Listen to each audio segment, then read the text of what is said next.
हिंदी हास्य कविता के बहुत ही प्यारे दुलारे कवि भाई मनीष तिवारी जी को आए और अपनी कविताओं से हमारे दर्शकों को पूरा आनंदित कर दें, खुशियों से भर दें। हुआ ये कि हमारी शादी हुई और हम पत्नी को लेके भेड़ा घाट घुमाने के लिए गए। धुआंधार के सामने खड़े थे, पानी गिर रहा था, धुआं उठ रहा था।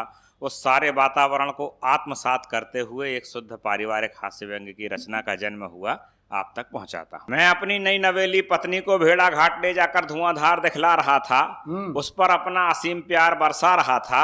तब मुझे क्या पता था कुछ ही दिनों में मैं सरोवर से कुआं हो जाऊंगा, पत्नी धार हो जाएगी और मैं धुआं हो जाऊंगा। पत्नी धार हो जाएगी और मैं धुआं हो जाऊंगा। सच कहूं भाई साहब, चंद वर्षों में ही अष्टावक्र की तरह टेढ़ा हो गया। पत्नी घाट हो गई और मैं भेड़ा हो गया। बहुत बढ़िया। पत्नी घाट हो गई और मैं भेड़ा हो गया।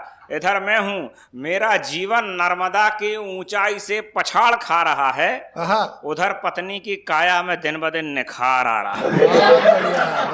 यह निखार अब मुझे बिल्कुल भी नहीं भाता है। जीवन का कड़वा यथार्थ शादी के बाद ही समझ में आता है। जीवन का कड़वा यथार्थ शादी के बाद ही समझ में आता है।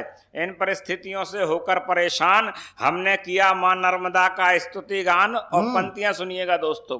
हमने किया मां नर्मदा का स्तुति गान के तीव्र जिह्वाधार को, मर्म पर प्रहार को, वामा अत्याचार को, चुभते हुए खार को सह सके जो चर्म दे। नमामि देवी नर्मदे, नमामि देवी नर्मदे।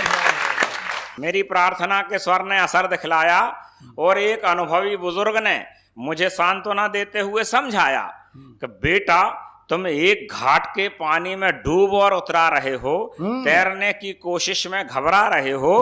हमने एक लंबा जीवन जिया है, घाट घाट का पानी पिया है। क्या बात है, वाह। हमने एक लंबा जीवन जिया है, घाट घाट का पानी पिया है। हम तुम्हारे दर्द को गंभीरता से लेते हैं और तुम्हें कुछ जरूरी टिप्स देते हैं। बहुत बढ़िया। अब देखिए साहब, बुजुर्ग समझाते कि जिंदगी की गाड़ी का बोझा किस ढंग से ढोया जाए, कि तुम्हें कुछ जरूरी टिप्स देते हैं।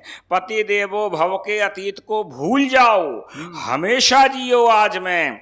पत्नी के सामने कभी मत बोलना ऊंची आवाज में।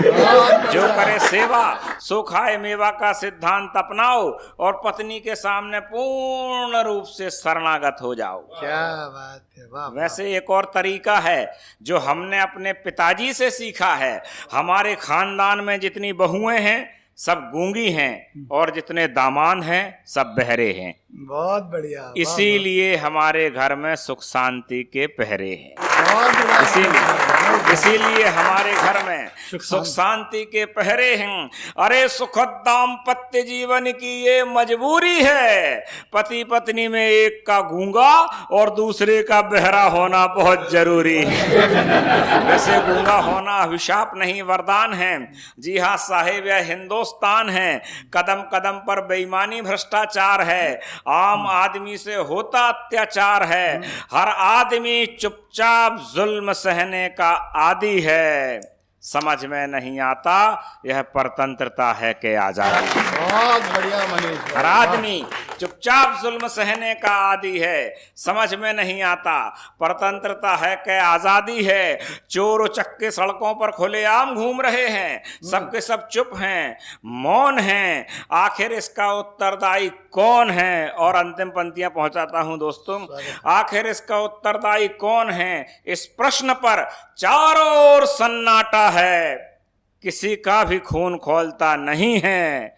हर आदमी के पास जबान है लेकिन कोई भी बोलता नहीं है, लेकिन कोई भी बोलता।